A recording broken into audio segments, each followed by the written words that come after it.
All right, let's dive into something really fascinating, the Chinese lunar calendar.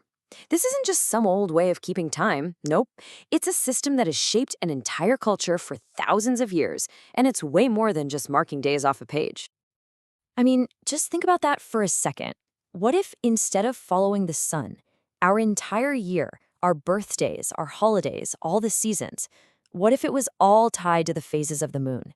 It's a totally different way of feeling the rhythm of time, right? So in China, this system is called the Nongli, and the whole idea behind it is actually pretty simple. At its core, it's all about the moon. Every single month starts on the day of the new moon. And that's where we see the biggest difference from the calendar most of us use. See, the Gregorian calendar, that's all about the sun. But the Nongli is what you call lunisolar. It's this brilliant mashup that tracks the moon's phases, but also makes sure to stay lined up with the solar year. And that's where the real genius is. So, how on earth do you do that?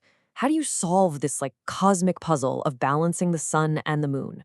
Well, that brings us to the very cool idea of a 13-month year. So here's the fundamental challenge, right? A year based purely on the moon is actually shorter than a year based on the sun. If you only followed the moon, your calendar would just drift. After a while, you'd end up celebrating a spring festival in the middle of winter, which, doesn't really work. So you've got to fix that drift.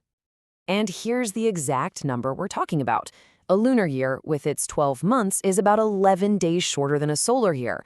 So every single year, you fall behind by another 11 days. It doesn't sound like a lot, but trust me, it adds up fast. So what's the fix? It's actually incredibly elegant. As that 11-day gap gets bigger and bigger, they just pop in a whole extra month, a leap month, every 2 or 3 years. Bam! That totally resets the clock and pulls the calendar right back in sync with the seasons. It's such a clever solution. Okay, so that's the mechanics. But this is where the calendar goes from being a timekeeping tool to something deeply, deeply personal. It's not just about months and days, it's about a much bigger cycle of years. And it all comes down to this number, 12. What's so important about 12? We're not talking about months this time. No, this is something much grander. It's a cycle that helps define who you are for millions of people. It's the Shengshao, what we know as the Chinese zodiac. This is that famous 12-year cycle where every year has its own animal, from the rat all the way to the pig. And whatever year you were born in, that's your animal sign. And hey, this isn't just for fun. The zodiac is woven deep into the culture. It's thought to be connected to your personality, your character, and it's even used in things like traditional fortune telling. It gives everyone born in the same year this shared cultural bond. So what does all this mean now? I mean, we live in a world that pretty much runs on one global calendar. So does the Nongli still matter? Oh, absolutely. It is still the vibrant, beating heart of the culture.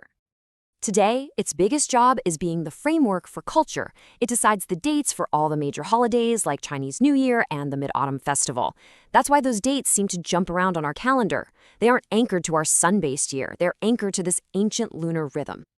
And this really sums it up perfectly. The calendar isn't some dusty old relic. It's a living, breathing guide that continues to connect people to their traditions, their families, and to who they are. The big takeaway here is that a calendar can be so much more than just a grid on a wall. It can be a story, a tradition, a whole worldview. Which kind of leaves us with one last thing to think about. How does the way we measure time shape the way we see the world?